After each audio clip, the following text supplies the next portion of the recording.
राधे राधे, जय श्री कृष्ण। आइए अब हम अगली राशि पे चलते हैं। अगली राशि है मिथुन राशि।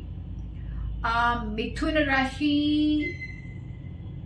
के जातक यानी कि मिथुन अगर लगन है या फिर चंद्रमा 3 नंबर की राशि में लिखा हुआ है तो उस व्यक्ति की राशि मिथुन राशि हो गई। तो मिथुन राशि के क्या क्या कैरेक्टरिस्टिक्स होंगी और उसको कैसे समझेंगे, इसको हम जानेंगे और अपने चार्ट पर लगाएंगे। ठीक है। अब मिथुन राशि की क्या क्या क्वालिटी है मैंने यहाँ पर मोटी तौर पर जो शास्त्रों में दी गई है वो मैंने बता दी है। उसको प्रैक्टिकली हम कैसे समझेंगे ये भी हम बताते चलेंगे।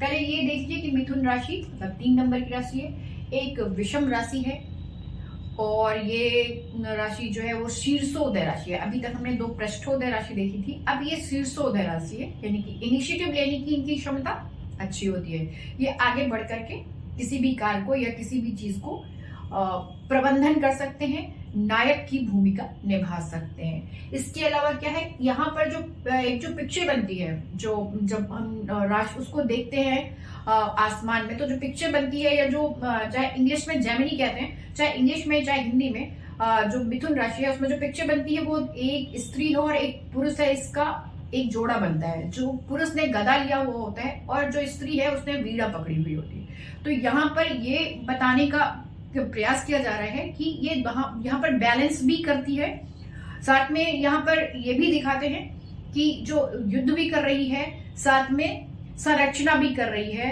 एक क्रिएशन भी कर रही है, क्रिएट भी कर रही है।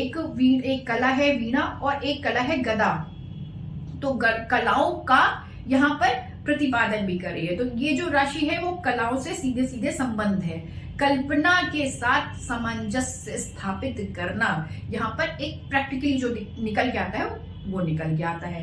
अच्छा, इसके अलावा ये पश्चिम दिशा की तरफ बली मानी जाती है, यानी कि ये जो हमें जब हम दिशा का जब ज्ञान करते हैं तो जैसे मेष राशि थी वो पूरब दिशा की थी और जो वृषभ राशि थी वो दक्षिण दिशा थी और ये आ जाती है पश्चिम दिशा की तरफ। तो यानी कि अगर ऐसे जातक जो होते हैं वो ज्यादातर पश्चिम दिशा में रहते हैं या अपने कार्य क्षेत्र के लिए अगर जाते हैं तो अपने घर से पश्चिम दिशा की तरफ जाते हैं।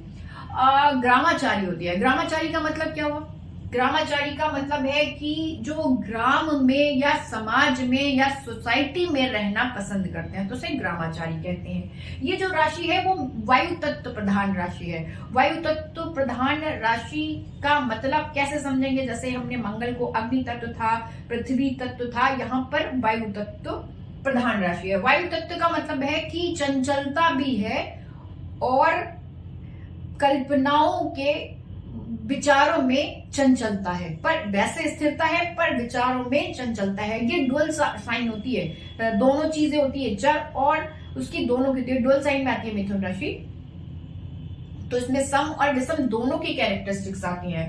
अच्छा, ये सबसे अच्छी चीज ये है कि ये द्विपद है। अभी तक हमने देखा था चतुष्पद थे, तो जानवर होते हैं तो चतुष्पद होते हैं, तो 4 उस पर खड़े होते हैं। यहाँ पर 4 उनके बल होते हैं तब वो खड़े होते हैं। यहाँ पर क्या है कि द्विपद है, तो यानी कि जो एक मनुष्य की जो जाति का यानी कि जो बुद्धिमान राशि मानी जाती है उसमें मिथुन राशि को गिना जाता है, क्योंकि ये द्विपद पर 2 पैरों पर खड़ी राशि होती है। ये रात्रि कालीन में ये भी बली होती है। अभी तक हम लगातार देख रहे हैं रात्रि बली है। रात्रि बली का मतलब ये है कि दिन के साथ साथ ये रात्रि में भी उतने ही एफिशिएंसी के साथ कार्य करने की क्षमता रखते हैं। इसके अलावा ये वात प्रकृति के बली होते हैं। वात प्रकृति क्या है? जो हमारे जो शरीर में जो वात प्रकृति है, जो यानी कि वायु, वो अधिक मात्रा में ऐसे लोगों में पाया जाता है। तो वायु तत्व प्रधान होने से क्या होता है कि गैस की जो बीमारी है या जो वायु तत्व है वो हम जब भी कभी हम कोई भी चीज ज्यादा करते हैं, एक्सेस में कर जाते हैं, तो हमारे जो बॉडी में जो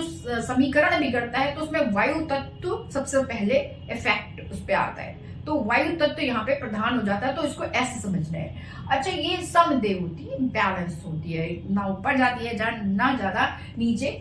और इसका जो वर्ण है, इसका ये जो मिथुन राशि है इसका श्याम वर्ण कह लीजिए या हरित वर्ण है। ये शास्त्रों में विदित है कि हरित वर्ण होता है। हरित से समझिए कि थोड़ा सा श्याम होता है, गौड़ वर्ण में नहीं आएगा, श्याम वर्ण में आएगा, जिसमें थोड़ी सी आभा हरित की मिलती हुई हो।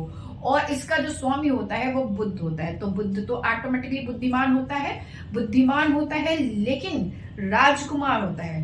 तो बुद्धिमान होने के साथ साथ उसमें जो एक क्षमता स्थिरता की होती है वो थोड़ी सी कम रहती है। तो ऐसे जातकों को थोड़ा सा बैलेंस रखना चाहिए।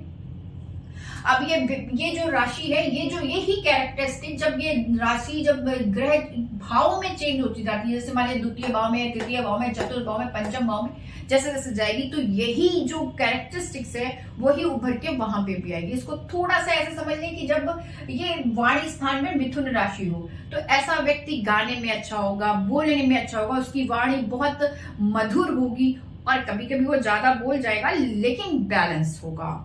तो इस तरह से बाकी चीजों को भी आप समझ सकते हैं, या फिर मेरी क्लास अटेंड करें और वहां पर देखें, क्योंकि इससे ज्यादा बड़ा वीडियो मैं बना नहीं सकती हूँ इसमें। राधे राधे, जय श्री कृष्ण।